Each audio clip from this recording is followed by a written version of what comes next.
অন্যরকম একটা তথ্য দিয়ে আজকের এই ভিডিওটা শুরু করতেছি। নেইমার জুনিয়র মাঠে নামলেন এবং খেললেন না, সবাই খেলা দেখলেন। নেইমার জুনিয়র একটা বিষয় কি খেয়াল করে দেখছেন যে স্কটল্যান্ড যে একটা হলুদ কার্ড খাইছে, যে প্লেয়ারটা কাকে ফাউল করে হলুদ কার্ড খাইছে? নেইমারকে। মানে তার মানে হচ্ছে নেইমারকে ফাউল করতে হবে। মানে ফাউল যদি কাউকে করতে হয়, কাউকে ফাউল করে যদি হলুদ কার্ড খেতে হয়, তাহলে নেইমার জুনিয়রকে ফাউল করে খেতে হবে। এমনটাই বোঝা গেল এই ম্যাচের মধ্যে।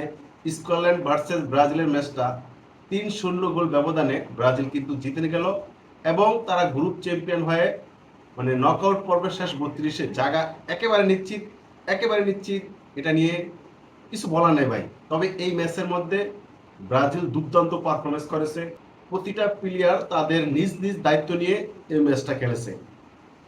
মানে তারা জানান দিতেছে যে তোমরা যখন আমাদেরকে বিশ্বকাপের প্রথমে আমাদেরকে গণায় ধরো নাই, যে আমাদেরকে বাদ দিয়ে রাখছো, তাদেরকে একটা বার্তা দিল। প্রথম ম্যাচটা মরক্কোর সাথে ১-১ গোলে ড্র হয়, সেটা নিয়ে সমালোচনা কিন্তু তুমুল করেছে, কিন্তু মরক্কো যে একটা শক্তিশালী দল এটা মনে হয় সবাই ভুলে গেছে। তারপরে দ্বিতীয় ম্যাচ হায়াতির সাথে ৩-০ গোল ব্যবধানে জিতলো। হায়াতির সাথে যেই খেলাটা খেলেছে ব্রাজিল, মানে একটা গোছানো দল তৈরি করেছে। ঠিক পরের ম্যাচে স্কটল্যান্ডের সাথে গ্রুপ পর্বের তৃতীয় এবং শেষ ম্যাচ খেলতে নেমে আরো দুর্দান্ত পারফরমেন্স করেছে এবং গোছানো পারফরমেন্স করেছে।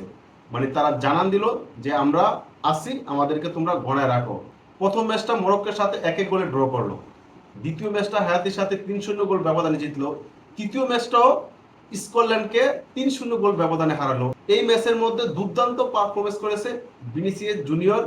তার ৩ ম্যাচে ৪ গোল। এখন কিন্তু মেসির পরে তার নামটা রয়েছে। মেসি ৫ গোল করে এখন সবার উপরে, কিন্তু তার নিচে কিন্তু ভিনিসিয়াস জুনিয়র ৩ ম্যাচে ৪ গোল। কি দুর্দান্ত, প্রতি ম্যাচে গোল। মানে টানা ৩টা ম্যাচের ৩টাতে সে গোল পেয়েছে।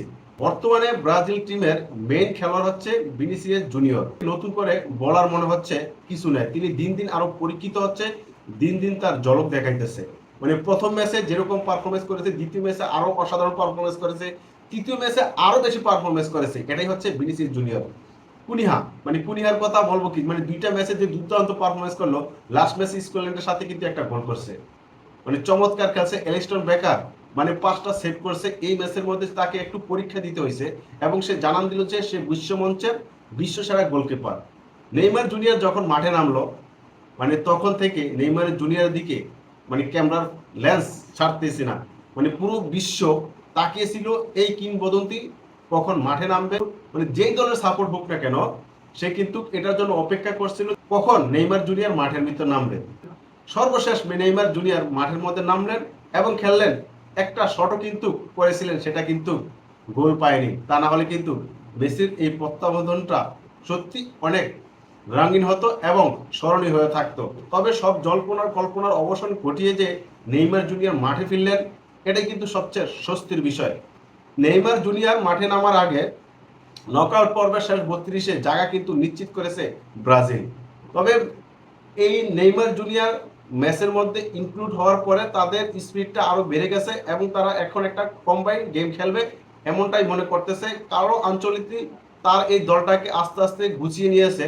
প্রথমত কিন্তু কার্লো আনচেলত্তিকে নিয়ে সমালোচনা করেছে যে কার্লো আনচেলত্তি কি এই দলটাকে নিয়ে তাদের বিশ্ব মঞ্চের বিশ্ব সেরা হতে পারবে কিনা। ব্রাজিলের কিন্তু একটা পুরনো রেকর্ড আছে, ২০০২ সালে একই খেলোয়াড় যদি টানা ৩ ম্যাচে ৩টাতেই গোল পায়, তাহলে কিন্তু সেই বিশ্বকাপটা ব্রাজিল গড়ে তোলে। ওই ২০০২ সালে কিন্তু রোনালদো এবং রিভালদো তারা কিন্তু গ্রুপ পর্বে ৩ ম্যাচের মধ্যে ৩টা গোল পেয়েছিল। পরে কিন্তু দেখা গিয়েছে ওই বিশ্বকাপটা ব্রাজিল জিতেছে। এই ২০২৬ বিশ্বকাপে গ্রুপ পর্বে ভিনিসিয়াস জুনিয়র ৩ ম্যাচে কিন্তু ৩টা গোল পেয়েছে। তার মোট গোল সংখ্যা কিন্তু এখন ৪। এই ২০২৬ বিশ্বকাপ কি ব্রাজিল গড়ে তুলতে পারবে? আপনি কি এমনটা মনে করেন? অবশ্যই এই ভিডিও নিচে কমেন্ট করে জানাবেন।